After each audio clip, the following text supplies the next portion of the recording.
Hello बच्चों, let's read the question. So the question says that the starter or inoculum is added to fresh milk in order to convert milk into curd and improve its nutritional quality by increasing.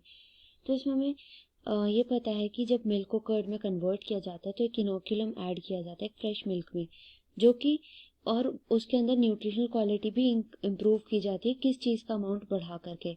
तो options हैं vitamin B12, protein, calcium या फिर सबके सब all of these.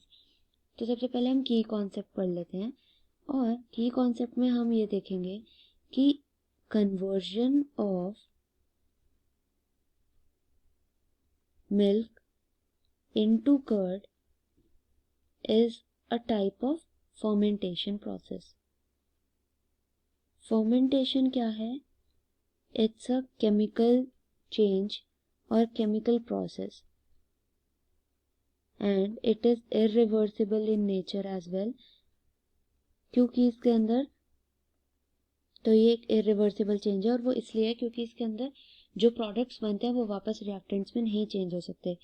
ये chemical process इसलिए है क्योंकि ये ब्रेक डाउन करता है शुगर का अल्कोहल में.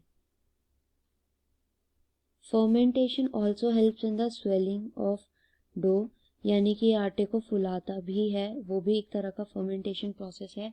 अब जैसे मिल्क का कर्ड में कन्वर्जन जो है वो भी फर्मेंटेशन प्रोसेस है. इसके अंदर हेल्प करते हैं माइक्रोब्स जैसे कि बैक्टीरिया, फंगाई, ईस्ट. ये सारे माइक्रोब्स जो होते हैं वो फर्मेंटेशन में हेल्प करते हैं.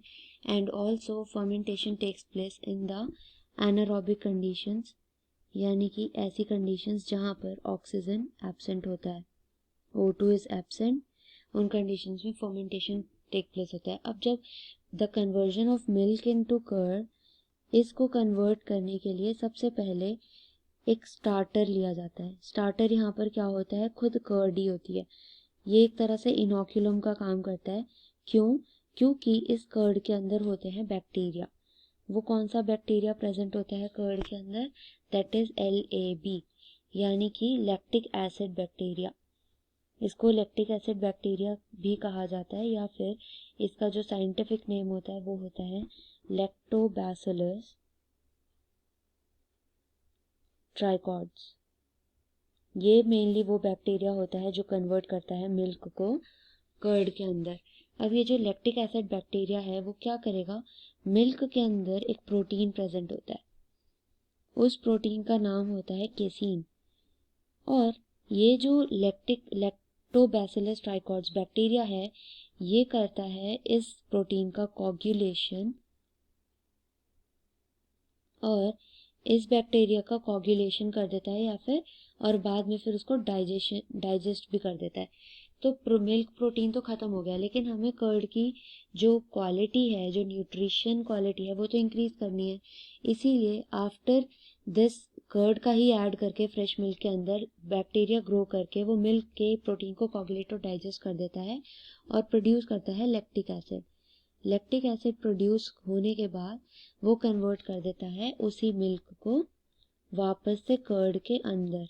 अब जब ये कर्ड के अंदर इंक्रीज होता है तो उसकी न्यूट्रिशनल क्वालिटी को इंक्रीज करने के लिए विटामिन B12 को ऐड किया जाता है उस कर्ड के अंदर टू इंक्रीज न्यूट्रिशन